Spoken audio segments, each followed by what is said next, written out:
Hello everyone. So welcome to engineers career point.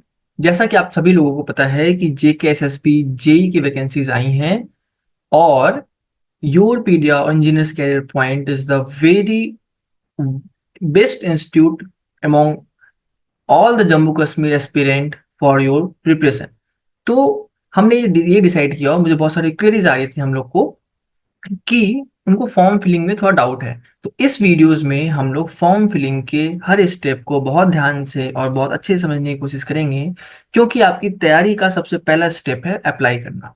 तो आज के वीडियोस में हम लोग काफी डिटेल में समझेंगे कि कैसे क्या क्या स्टेप्स हैं और हमको कैसे अपने फॉर्म फिलिंग प्रोसेस करना है।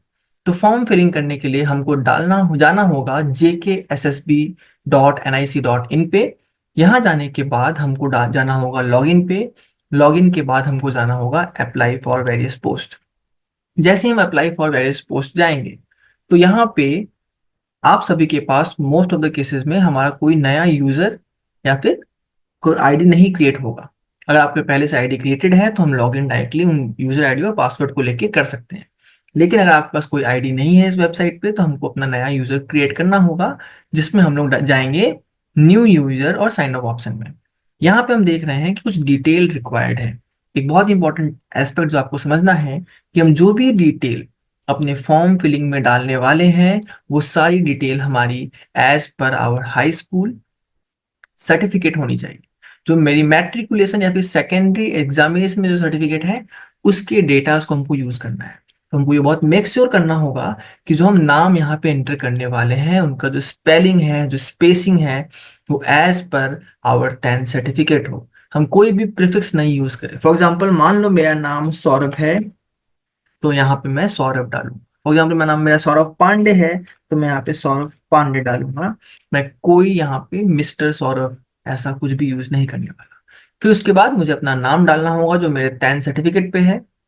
उसके बाद मुझे अपना फादर नेम डालना है और उसमें भी हमको कोई भी प्रीफिक्स यूज नहीं करना है, जैसे श्री, मिस्टर, मिसेस, डॉक्टर, ऐसा कुछ भी प्रीफिक्स यूज नहीं करना है।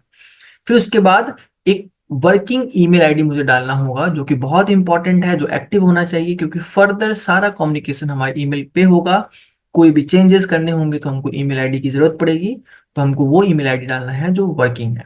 फिर उसके बाद मुझे वही ईमेल आईडी को कंफर्म ईमेल आईडी डालना होगा। मेक श्योर करना है कि दोनों सेम हो, अदरवाइज फॉर्म सबमिट नहीं होता है।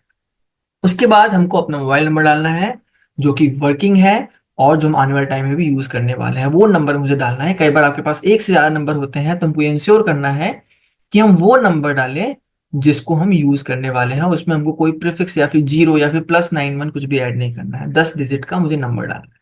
उसके बाद हमको डेट ऑफ बर्थ डालना है जो हमारे मैट्रिकुलेशन सर्टिफिकेट पे है। ठीक है, एज सेम टू सेम हमको सारी चीजें डिटेल भरनी है। उसके बाद मुझे कैटेगरी चूज करनी है कि हम कौन से कैटेगरी से हैं। फिर उसके बाद हमको इंश्योर करना है कि आपके पास जम्मू कश्मीर का जो डोमिसाइल सर्टिफिकेट वो होना चाहिए, क्योंकि इंपॉर्टेंट है आपके फॉर्म में अप्लाई करने के लिए। फिर आपसे पूछा गया है whether domicile of Jammu Jammu and Kashmir, union territory of Jammu and Kashmir, तो आपको चूज करना है यस। फिर उसके बाद आपसे पूछेगा कि जो आपके पास सर्टिफिकेट है, डोमिसाइल सर्टिफिकेट है, उसका नंबर यहाँ डालना है। तो हमको इंटर फुल डोमिसाइल नंबर यहाँ पे डालना है।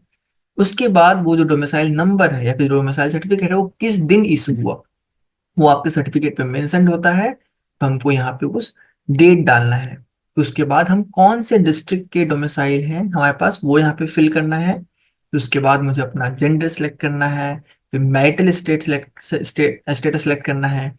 उसके बाद ये जो वेरिफिकेशन कोड है मुझे यहाँ पे डालना होगा। ये सारी डिटेल डालने के बाद जब हम सबमिट करेंगे तो उसके बाद वो आपसे पूछेगा कि आपने जो डिटेल डाली है क्या वो डिटेल करेक्ट है, क्योंकि ये डिटेल फर्दर मॉडिफाई नहीं हो सकती, क्योंकि इसी डिटेल को आगे भर के हमारा फॉर्म स्टार्ट होने वाला है। तो इस डिटेल को हम यहाँ पे फिल करेंगे, फिर उसके बाद हम सबमिट क्लिक करेंगे। फिर जैसे ही हम सबमिट क्लिक करेंगे जैसे ही हम सबमिट क्लिक करेंगे तो एक रजिस्ट्रेशन नंबर जनरेट होगा और आपके ईमेल आईडी पे आपको आपका यूजर नेम और ओटीपी जनरेट होके आएगा। फिर आपको ये यूजर आईडी और ओटीपी आपको क्या करना होगा, एक्टिवेट करना होगा। उसके लिए आपको यहाँ पे जो लिंक है उसको कॉपी पेस्ट कर सकते हैं, यहाँ पे क्लिक करके हम डायरेक्टली यहाँ जा सकते हैं, जहां पे आपसे पूछेगा क्या, कि जो आपने ओटीपी आया है वो डालने के लिए, तो इस एक्टिवेशन लिंक पे हमको वहां पे ओटीपी डालना होगा। फिर आपसे बोलेगा कि जो आपने नया पासवर्ड जनरेट करना है वो डालो। तो हमको एक नया पासवर्ड जनरेट करना है और फिर उसी को कंफर्म करके वहां सबमिट करना है। फिर जैसे ही हम सबमिट करेंगे तो हमारा ये यूजर नेम और इस ओटीपी को यूज करके हमने एक नया ओटीपी, नया पासवर्ड सिलेक्ट कर जनरेट कर लिया है, जो हम फर्दर यूज करने वाले हैं। फिर उसके बाद क्या करना है हम लोग को, कि वो जो यूजर नेम है और जो नया हमने पासवर्ड जनरेट किया है उसको यूज करके उसको यूज करके और वेरिफिकेशन कोड हमको एंटर करना है। कई बार आपको वेरिफिकेशन कोड में कोई डाउट हो कि आप लोग किताब से नहीं हो पा रहा है, तो यहाँ पे आप रीजनरेट करके वो जो आपको दिखाई दे रहा है कि हाँ ये मेरा वेरिफिकेशन कोड है, तो जैसे मुझे दिखाई दे रहे हैं तो मैं ये सारी डिटेल डाल दूंगा, ये वेरिफिकेशन कोड, तो मेरा यहाँ पे लॉगिन हो जाएगा। उसके बाद यहाँ पे हमको स्टेप 1 पे आना है।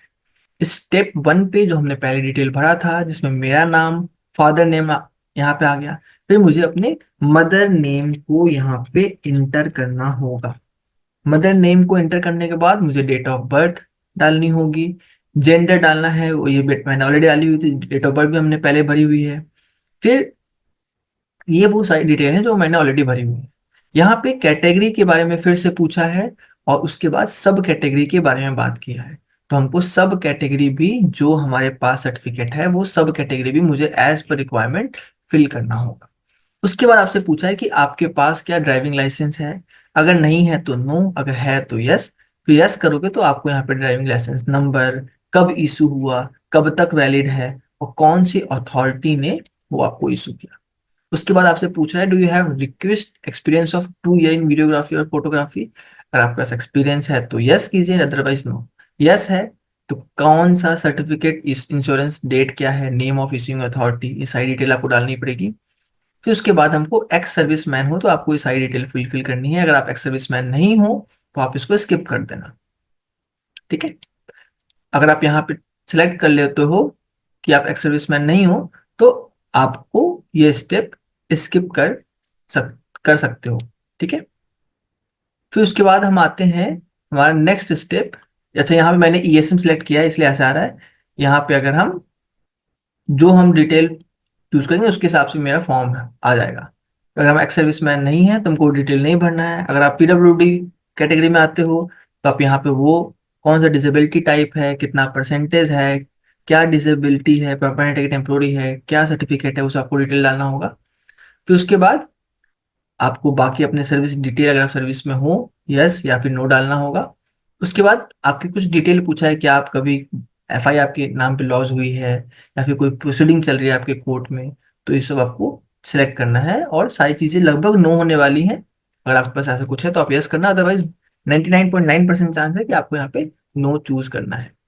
जैसे पूछा है वेदर डिपार्टेड और black listed by SSB, university, SPSC, other PSC, UPSC और इंडियन ऑर्गेनाइजेशन, मोस्टली 99% यही है कि आपको यहाँ पे नो चूज करना है। उसके बाद हमको अपने फोटोग्राफ और सिग्नेचर को अपलोड करना है। फोटोग्राफ जो हमारा क्लियरली विजिबल होना चाहिए और उसका साइज जो है वो 20 KB से 50 KB होना चाहिए। जो सिग्नेचर है वो भी मेरा क्लियरली विजिबल होना चाहिए और 10 KB से 20 KB होना चाहिए। इन सारी चीजों को डालने के बाद हमको सबमिट करके नेक्स्ट पे क्लिक करना होगा। ठीक है। सारे फोटोज को अपलोड करने के बाद मुझे सबमिट करना होगा। तो जैसे हम सबमिट करके नेक्स्ट स्टेप में जाएंगे तो मेरा स्टेप 2 क्या है, जहां पे हमको अब जो कैंडिडेट है उनका मेलिंग एड्रेस डालना है। मेलिंग एड्रेस मतलब जहां पे उनसे कम्युनिकेशन किया जा सकता है थ्रू लेटर। तो हमको वहां पे हाउस नंबर, कौन सा अपार्टमेंट है, स्ट्रीट क्या है, क्या एरिया है, डिस्ट्रिक्ट क्या है, पिन कोड क्या है और मोबाइल नंबर। उसके बाद हमको डालना है, sorry, there is a correction, permanent mailing address मतलब जहां पे आपका परमानेंट घर है। परमानेंट आपका घर है जहां पे आपसे कम्युनिकेशन किया जा सकता है। उसके बाद मेरा कैंडिडेट करस्पॉन्डिंग बिलिंग एड्रेस मतलब कैंडिडेट अभी कहाँ रह रहा है। अगर फॉर एग्जांपल आपका जो नेटिव प्लेस है, आपका कोई गांव है, वो आपका परमानेंट बिलिंग एड्रेस है तो आप यहाँ पे फिल करोगे। उसके बाद आपका जो करस्पॉन्डेंस मेलिंग एड्रेस है, जो कैंडिडेट अभी फिलहाल जहाँ रह रहा है, तो वो यहाँ पे हम फिल करेंगे। अगर दोनों आपका सेम है तो आप ये सेम करोगे तो ये सारा डिटेल यहाँ पे फिल हो जाएगा। उसके बाद इसको हम सबमिट करेंगे। उसके बाद हम नेक्स्ट स्टेप में जाते हैं। नेक्स्ट स्टेप में आता है हमारे एजुकेशनल डिटेल। ठीक है। तो यहाँ पे आपको अपना एजुकेशन डिटेल डालना होगा मिडिल पास। ठीक है, आपने मिडिल पास में आप कौन से बोर्ड से थे, मैक्सिमम मार्क्स कितना था, मार्क्स ऑब्टेन क्या है, परसेंटेज क्या है। उसके बाद आपका मैट्रिक जो है, मैट्रिक जो है कौन से बोर्ड से है, अगर आपका मिडिल पास है, अदरवाइज नहीं तो मैट्रिक है, तो वो मैट्रिक डाल के हमको यहाँ पे वो बोर्ड डालना पड़ेगा, फिर बोर्ड का नाम डालना पड़ेगा, कितना सीजीपीए आपको ऑब्टेन हुआ। फिर उसके बाद इंटरमीडिएट की डिटेल मुझे डालनी है, कौन से बोर्ड से हैं, बोर्ड का नाम, सब्जेक्ट क्या क्या थे आपके, मेडिकल हो, नॉन मेडिकल हो, आर्ट्स हो, कॉमर्स हो। उसके बाद मार्क्स या फिर सीजीपीए जो है, अगर हम सीजीपीए चूज करेंगे तो हमको फर्दर सीजीपीए भरना पड़ेगा, मार्क्स चूज करेंगे तो हमको मार्क्स भरना होगा जो आपके सर्टिफिकेट में होगा, आपके ईयर में जो आपको मिला होगा उसके हिसाब से हमको फर्दर भरना। उसके बाद हमको जो आईटीआई सर्टिफिकेट कोर्स है, फिर पीजी डिप्लोमा या फिर जो डिप्लोमा कोर्स है उनको फिल करना है। फॉर एग्जाम्पल अगर मेरे पास ये डिटेल है तो मैं चूज करूंगा कि आप मेरा जो गवर्नमेंट इंस्टीट्यूट से था, प्राइवेट इंस्टीट्यूट से था या फिर अदर। उसके बाद हम नेम ऑफ इंस्टीट्यूट डालेंगे, कौन से सब जो सब्जेक्ट हैं, आई मीन 2 ईयर का कोर्स था, 3 ईयर का कोर्स है। फॉर एग्जाम्पल डिप्लोमा है 3 ईयर का कोर्स। उसके बाद कौन से आईटीआई ट्रेड में आपका डिप्लोमा है, या फिर कौन से आईटीआई ट्रेड में आपका है, या फिर डिप्लोमा कौन से ट्रेड में है। उसके बाद आपको सीजीपीए और ग्रेड डालना होगा। अगर आपके पास इंजीनियरिंग डिग्री है तो आपको यहाँ पे चूज करना होगा, फिर आपको बाकी फर्दर डिटेल यहाँ से डालना होगा कौन सा कॉलेज है। अगर आपका कॉलेज इस लिस्ट में नहीं है तो आप अदर में जाके अपना यूनिवर्सिटी नेम यहाँ डाल सकते हो, फिर कौन से सब्जेक्ट में आपने इंजीनियरिंग की है वो यहाँ फिल करना होगा। तो उसके बाद नेम ऑफ एग्जामिनेशन और यूनिवर्सिटी, एकेडमिक जो आपका ग्रेजुएशन है उसके बारे में आपको डिटेल यहाँ पे भरनी है। फिर उसके बाद नेम ऑफ, अब मान ली एकेडमिक है तो ये, अगर टेक्निकल है तो आप यहाँ पे ये फिल करोगे।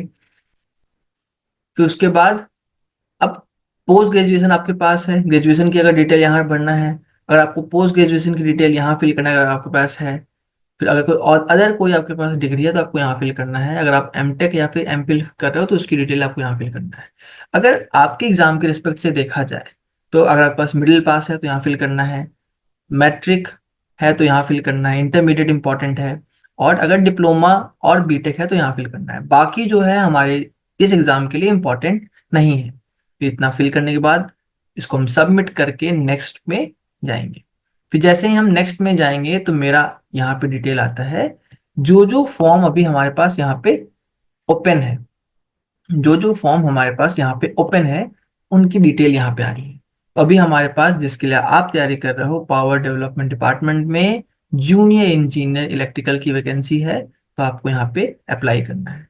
तो जब आपने सारा डिटेल फिल किया होगा और जब हम अप्लाई पे क्लिक करेंगे तो अप्लाई करने के बाद हमको को बेसिक डिटेल डालनी होगी जो हमने ऑलरेडी फिल की हुई है। उसके बाद हमको फी पेमेंट करनी होगी। फी पेमेंट करने के बाद हमारा आपका एप्लीकेशन सबमिट हो गया है, जो आपने प्रीवियस डेटा भरा है उसके बेसिस पे, और जो हमने एप्लीकेशन फॉर्म फिल किया है वो हमारे सबमिटेड एप्लीकेशन में यहाँ पे दिखा रहा हो। एक चीज आपको डाल इंश्योर करना है, यहाँ बैंक डिटेल्स में हमको अपना बैंक डिटेल फिल करना होगा, जैसे अकाउंट नंबर हो गया, उसके बाद आईएफसी कोड हो गया, बैंक नेम हो गया, अकाउंट होल्डर नेम, और सबमिट करके रखना होगा। तो ये अकाउंट नंबर किसी डिफरेंट पर्पज से कभी गवर्नमेंट यूज कर सकती है फॉर रिटर्निंग द मनी और फॉर सम अदर पर्पज। तो ये बैंक डिटेल भी हमको फिल करके रखना है। और जब आप फिल कर लोगे तो यहाँ पे आपका जेई इलेक्ट्रिकल का जो फॉर्म है वो सबमिटेड यहाँ पे दिखा रहा होगा। पेमेंट आप कर दोगे तो यहाँ पे वो दिखा रहा होगा कि आपका पेमेंट सबमिटेड है। और इस तरह करके हम अपने फॉर्म को यहाँ पे कंप्लीटली सबमिट कर सकते हैं। और जस्ट ए जेंटल रिमाइंडर कि फॉर्म भरने में अगर आपको कोई डाउट है तो आप प्लीज नीचे जो गिवन डिस्क्रिप्शन में व्हाट्सएप ग्रुप है उसको आप ज्वाइन कर लो। इसके बाद भी कोई डाउट रह जाता है तो आप ग्रुप में पूछो या फिर आप कमेंट सेक्शन में पूछो, we will be replying you. और सबको पता है कि एक बार फिर से एक और जेंटल रिमाइंडर कि इंजीनियर्स कैरियर पॉइंट डेडिकेटेड तैयारी करवा रहा है ऑनलाइन में जेकेएसएसबी जेई के लिए, इलेक्ट्रिकल के लिए। तो आप कोर्स परचेज कर सकते हो और अपनी तैयारी स्टार्ट कर सकते हो। So okay everyone, I hope you get the point. If you have any doubt, please feel free to join the WhatsApp group and ask your doubt individually. Okay, take care.